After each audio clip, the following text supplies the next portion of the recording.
All right, my people. It is a great day. Monday. Yes, it is Monday. I welcome you all to today's episode.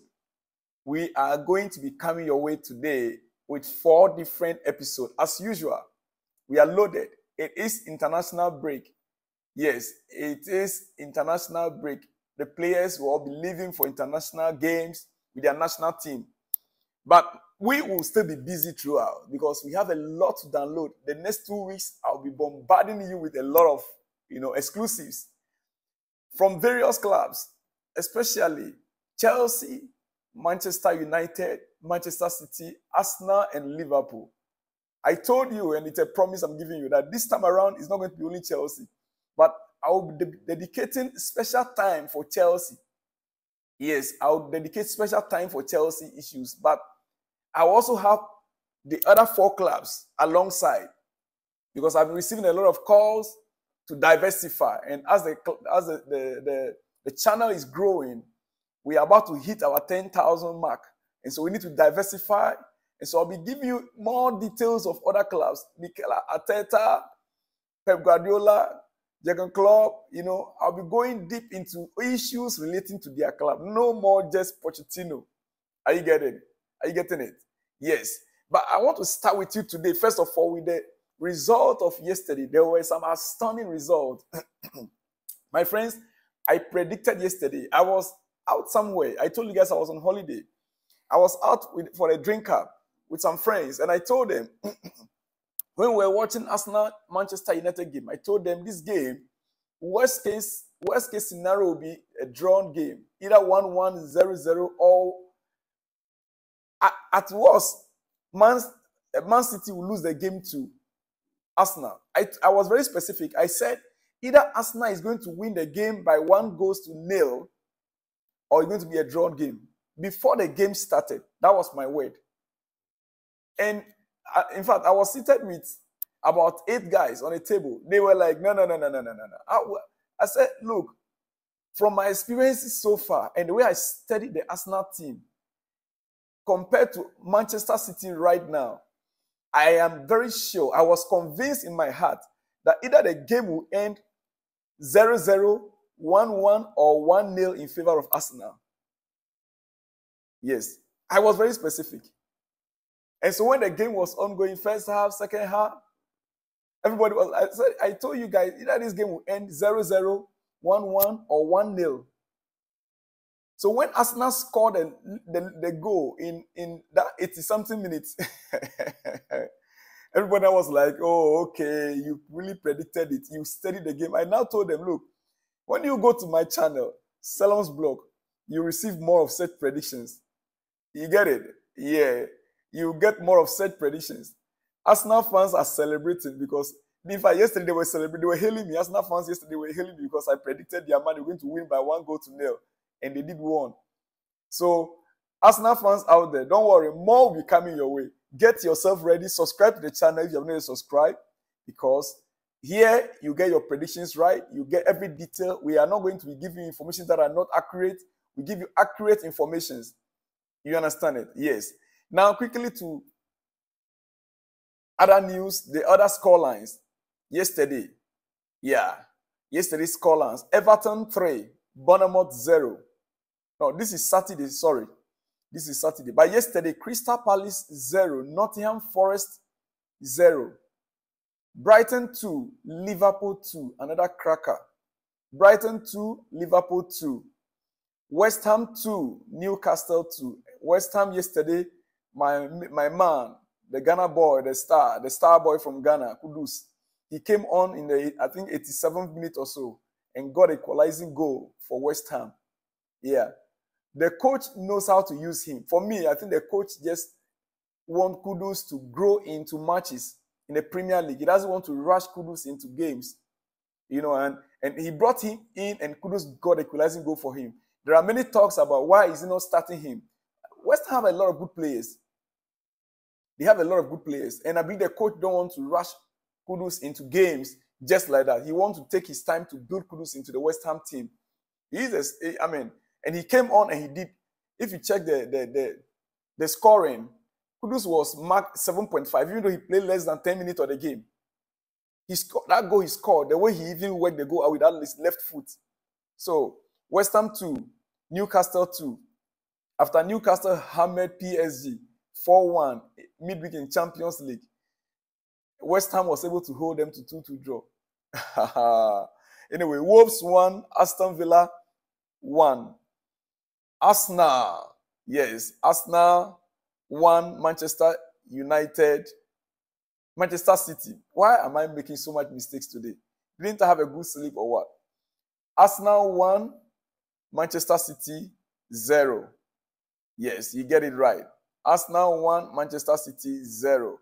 That is how the game ended. The weekend games ended. Arsenal 1. You got me right. Arsenal 1, Manchester City 0. So now we are going to the international break. And when we come back for an international break, Liverpool will take on Everton on Saturday, 21st of October. Brentford will take on Burnley. Bournemouth will take off Wolves. Nottingham Forest will take on Luton. Man City will take on Brighton. Newcastle will take on Crystal Palace. Yeah. Then on Sunday, 22nd of October, Chelsea, Arsenal. That will be a cracker. That will be a cracker. Chelsea, Arsenal on Sunday, 22nd of October. We should have played this game before going on international break. I don't know why they've done this thing to Chelsea. Now that Arsenal has won their game, they've beaten Manchester City. They will also have the confidence to meet Chelsea. We also have beaten Burnley 4-1. We also have the confidence. This game would have been the best game to watch the next weekend. But now we are going into the international break. We'll be back in 2 weeks' time. I believe we'll be ready for Arsenal. Yes, I believe Chelsea will be ready for Arsenal. We will see a very beautiful match. I don't want to go into the details now because I have 2 weeks to prepare your mind for that match. Yeah, Chelsea, Arsenal on Sunday, 22nd October. Then we have Sheffield United, Manchester United, the same Sunday, just after Chelsea's match. Yeah. Then Aston Villa, West Ham. Then Tottenham will take on Fulham. Tottenham will take on Fulham. The rest of the games will be played on, yeah, that is how it is. That is how it is after the international break. All right, quickly, let me go to some other news. I am preparing your mind for the big issues ahead. The next 2 weeks will be, So let me just prepare your mind with updates, the things that were happening around football clubs, Chelsea, the reaction of players, the reaction of Manchester United, Manchester City, Arsenal players and coaches. I just want to give you their reactions.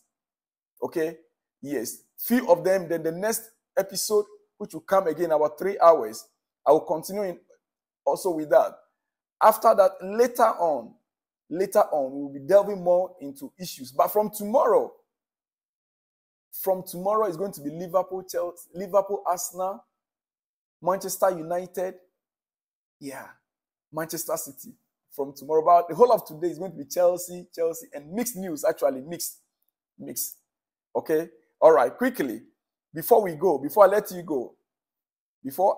you go, Raheem Sterling didn't just send the message to Gareth Southgate. He grabbed the biro, wrote the words himself, popped it in an envelope, walked to Southgate's house, kicked open his front door, and rammed it down the England manager's throat. This was a performance full of intent and dripping with world-class ability, according to Lewis Jones, Sky Sports. Everybody was surprised. Raheem Sterling was left out of the England squad again.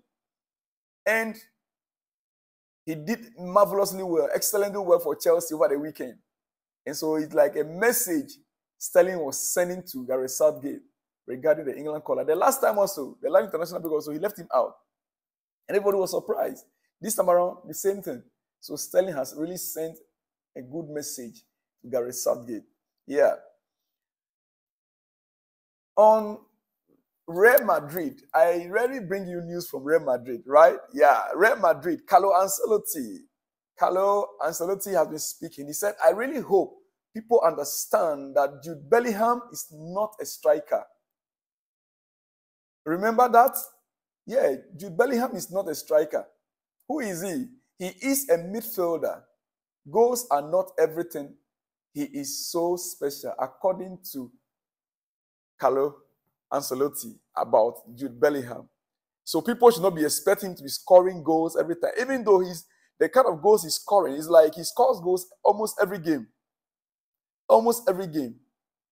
But the coach is trying to remind us that the player is not a striker. He is a midfielder. And he is a special player, according to Carlo Ancelotti. Yeah. Then we come to the big man Cole Palmer, the young boy in a big man's shoe. Why I said the young boy in a big man's shoe? The penalty he took, that penalty can only be taken by big hearts, men with big hearts. Every player, if you are not firm, if you are not strong in the heart, you cannot take that penalty, because that penalty was what really opened the door for Chelsea's goals to start coming in. At the time that we were losing the match, at the time that Chelsea was down by 1-0, not every player will be willing to do what? To take on the world, to step up, to play such a penalty. But this young boy, this young man, Cole Palmer, he did it. And this is what he has to say. Pochettino on Cole Palmer. He surprised me when I arrived, because it was the day before the transfer window closed. The way he reads the situations and the games, what the team needs in every situation, he can be the player who can link with his teammates. He is still very young, but with great personality and great talent. And he has the talent and the quality which we saw. This is from Pochettino regarding Cole Palmer. I will end it here, and I will come your way again with exclusives in the next 2 to 3 hours. Shalom and peace.